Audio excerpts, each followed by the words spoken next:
They're playing with the Great Horned Owl.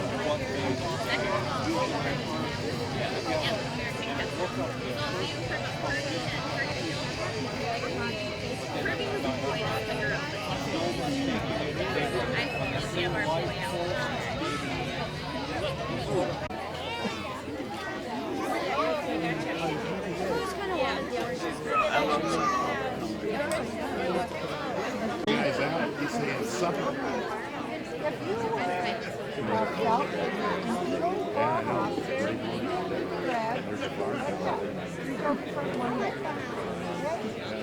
They look like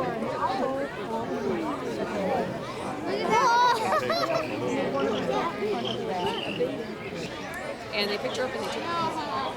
And they might have been trying to help, you know, maybe she's down on the ground and they thought she was abandoned and alone. But they took her home, and unfortunately, for one thing, she needed to be around her parents to learn some things, like to learn where to find food, for example. But also, they do something called imprinting, which is whatever they're taking, that's taking care of them when they're little, when their eyesight's developing, that's what they think they should be around her. That's what's begging for food, and she should never do that to a person. She should never beg for food. And so if we put her in the wild, the odds are she would starve. Right. She wouldn't know where to look for food. And the likelihood she'd land in somebody's yard and she'd start begging for something. I think people should feed you. I don't know what that is. Yeah. People want him to who? I then mark, I breathe. There's no entry. I'm right behind the guy with the hand. That's what the carpenters wanted to set up. A nice place where everybody likes to be in the country. We have 425 acres right here, and 300 more acres across the river up across from Afton in Wisconsin. We are an interstate nature center. Release the bird. So, and everybody, I'll just give you just, if you've got cameras, you want to focus right about where my hand is. Okay? All right. Are you ready to go, Rick? Here we go. Everybody help me out. 1, 2, 3.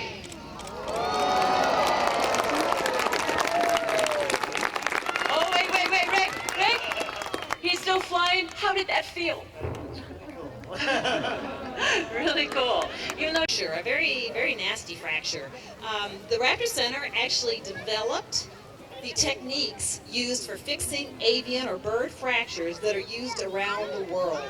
I have the opportunity to teach around the world orthopedics. If you want to be the best in the world at something, pick something nobody else does, bird bones.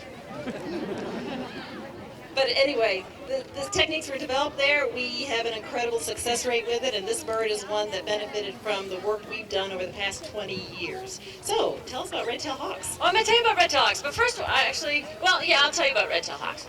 Red-tailed hawks are one of my favorite raptors. I'm not supposed to have favorites, but I do, and red-tailed hawks are one of my favorites. And red-tailed hawks have a lot of misconceptions about them. A lot of people used to call them chicken hawks. Anybody heard that before? Yeah? Red-tailed hawks rarely, if ever, eat chickens. Their normal diet is dogs, cats, and kids. All right. Do you believe me? Go like this. The hood off of the red-tailed hawk. I want to give you one little factoid about raptors. I think Laura mentioned it earlier, is that in the raptor world, the girls are bigger than the boys. Like a yay. I'm pretty happy about that too. We are going to do the same thing that we did with the broad-winged hawk. You guys are already trained, and he is ready to go. So everybody, let's count. 1, 2, 3. Here we go.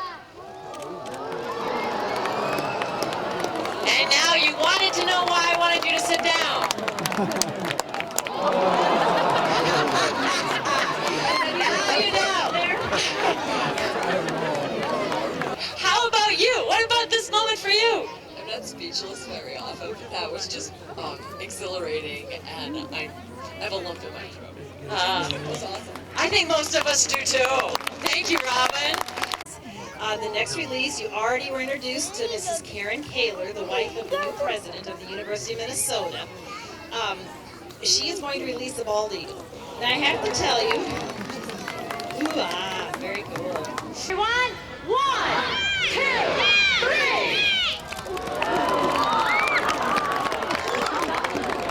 It's going to the visitor center.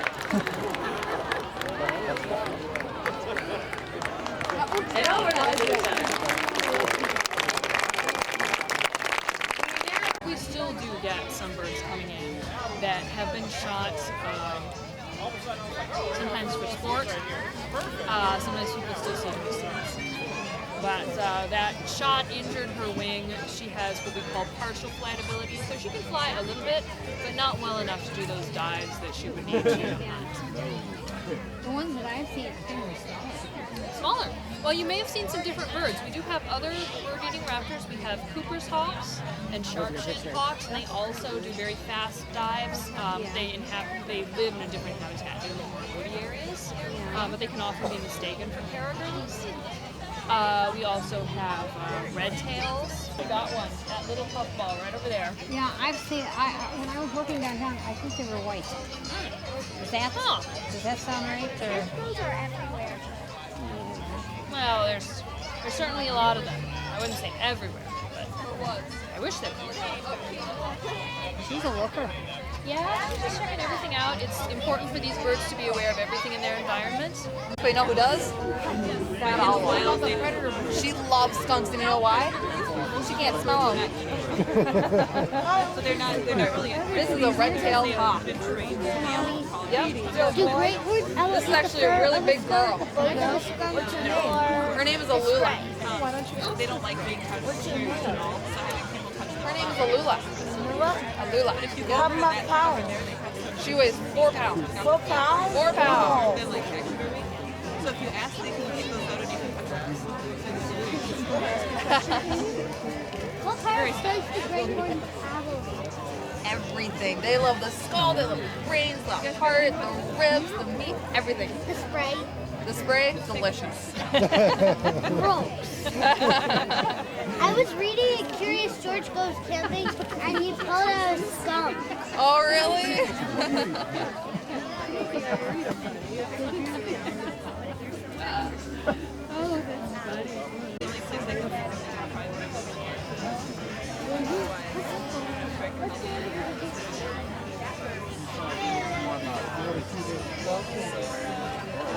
Does anyone else have any questions? But not many people see these birds. We did not release a harrier this morning. We released a broad-winged hawk, a red-tailed hawk, and an eagle. Yep, that is our red-tailed hawk. That's our education red-tailed hawk. Where is the This release? is a turkey vulture. Where is the release? Down So there? yeah, you see where the stage is? Right down there. Okay. Yep. So is that where the reptile Yep, not while I'm holding the harrier though. is that where the reptile and amphibian showing? Yes. And that's from the naturalist here at Carpenter. Isn't that for you? Yeah, I've got rat. Well, I offered it to her a couple times and she said, yeah, no, not so much. Oh, now she's gonna eat it. Look at that. There you go. Well, it was accounting, you know? I mean, if I say, yeah, she won't eat it, then she eats it. Day-old chick. For a bird like this that eats a lot more birds than it does mice, that kind of thing, so it doesn't eat fish, we'll give her a more bird-based diet, but we will mix some rat and mouse there for variety and also for nutritional balance. You can go like that. You can only go like this. Look at that. It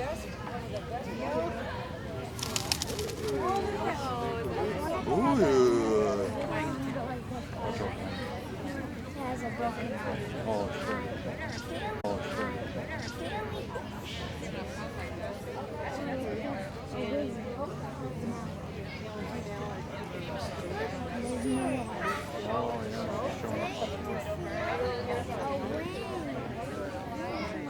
He's going to help me here. We're going to count to 3. She's going to let him go. Ready? 1, 2, 3. Look at that bird go. At the Raptor Center, we make sure these birds are 100%. Look at that bird.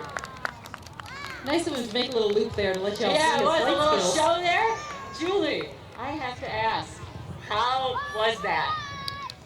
Freeing. I let something free again. Ah, excellent. And it Adult bird. Unlike the last one that was a hatchier, this one's an adult. We have no idea how old. Could be 5 years, could be 10 years, could be 15 years. It came in April from Delano, and it had what is technically called a projectile injury. You know what that means? It was shot. look looks like we're ready to go. We're gonna do the same thing we did before, so you're gonna help me count, and we'll do it on 3. So, 1, 2, 3. Whoa, look at that. Another beautiful flight. Sit in a tree for a little while. This guy looks like he's on his way. What an amazing. We do have the opportunity to release a bald eagle today. So it is going to happen from up on top of the hill over there. So if everybody could sit down, because we never know where a bald eagle's going to go. And what I can tell you about the releaser is it's a very special releaser for many of us. Gail mentioned we work with over 300 volunteers that make our program possible.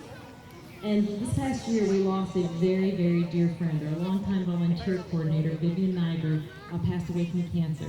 And in her memory, her daughter is releasing the eagle. So we will do the same thing we did before. We will count to 3, and on 3, Sunny will release the bird. You guys ready up there? I think they're ready. Okay, here we go, everyone. 1, 2, 3.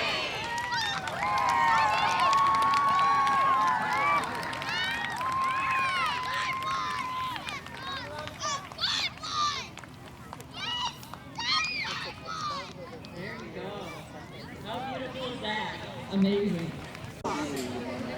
Just all like within like 4 or 5 minutes. Because they were just riding those birds right there on the bus. It was so cool. It was so cool. I just sat there like a log.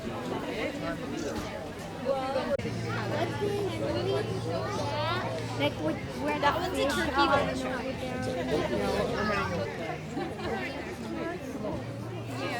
It's all wet. It looks so good, right?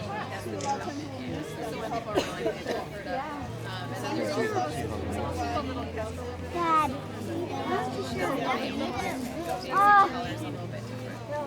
know.